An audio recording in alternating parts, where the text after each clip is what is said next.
Jenečko, kočičenečko, ty spinkáš, jo? Špinká nám naše kočička, naše akolmictli dženďuška spinká. Skoro v poledne. No tak jo, je vidět, že Jenečka moc pracovala v noci. Spinkala s paničkou, spinkala s pánem, procházela se po domečku a kontrolovala stav myší.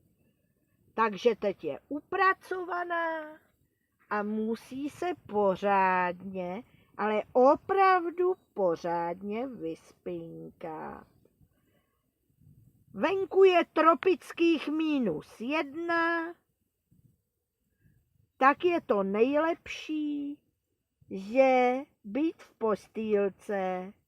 Je to ono, Jenečko? Kočičenečko, kočičenečko, jo. Ano, špinkej. Tak si zase lehni a špinkej. Hodná kočičenečka, hodná holčička. Nikdo nemá tak upracovanou kočičku jako my.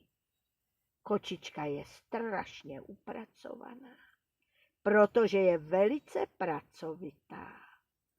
Ano. Tak půjdeš zase spinkat? Půjdeš spinkat? Jo? Půjdeš spinkat? No. Tak jo, tak si lehni a spinkej.